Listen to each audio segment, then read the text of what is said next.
শুনছেন life history podcast, সঙ্গে আছি আমি Nahiyan Bayzid. Welcome to the life history podcast. Life history পডকাস্টের নতুন আরও একটি এপিসোডে সবাইকে স্বাগতম।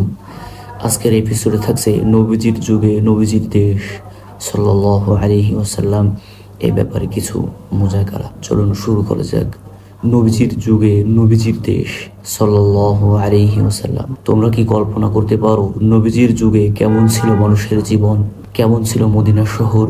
সেই মদিনা যেখানে ছিলেন স্বয়ং রাসূল কারীম সাল্লাল্লাহু আলাইহি ওয়াসাল্লাম, ছিলেন তার প্রিয় সাহাবীরা, যেখানে শোনা যেত বেলালের কণ্ঠে আজানের সুর, যেখানে ভোর হতো সন্ধ্যা নামতো আল্লাহর হামদ ও তাসবিহ পাঠ করে, যে শহরের দিন ও রাত মুখরিত থাকতো নামাজ, তিলাওয়াত, জিকির ও দুয়া, মুনাজাত আর দান দক্ষিণা ও ভালো কাজ দিয়ে, যে নগরীর প্রতিটি রাস্তা, প্রতিটি ঘর ব্যস্ত থাকতো নেক কাজের চর্চা ও তার শিক্ষাদানে।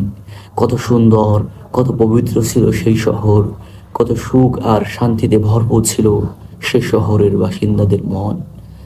সাহাবীরা মদিনায় থাকতেন ভাই ভাই হয়ে, একে অপরকে সাহায্য করতেন, মুসলিম অমুসলিম নির্বিশেষে সবার উপকার করতেন। তারা খুব সহজ সরল জীবন যাপন করতেন, কিন্তু সে জীবন ছিল চমৎকার। তারা পরস্পরকে ভালোবাসতেন, আর সবচেয়ে বেশি ভালোবাসতেন আল্লাহ ও তার রাসূলকে। নবীজিকে তারা ভালোবাসতেন নিজেদের জীবনের চাইতেও বেশি। তারা ছিলেন খুবই পরিশ্রমী, মসজিদে গিয়ে নামাজ পড়তেন, কোরআন তেলাওয়াত করতেন, আবার খেতে ও বাগানে কাজ করতেন, দোকানদারি করতেন, জিহাদে অংশগ্রহণ করতেন।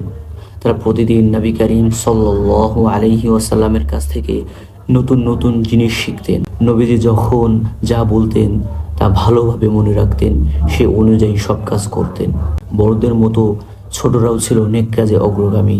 নবীজির মসজিদে গিয়ে নামাজ আদায় করত, নবীজির হাদিস শুনতো, বাবা মা ও বড়দের কাছ থেকে আদব আখলাক শিখত, ঈমান শিখত, কোরআন শিখত। তারা বড়দের সম্মান করত, মা বাবার কথা মতো চলতো, তাদের কাজে সাহায্য করত।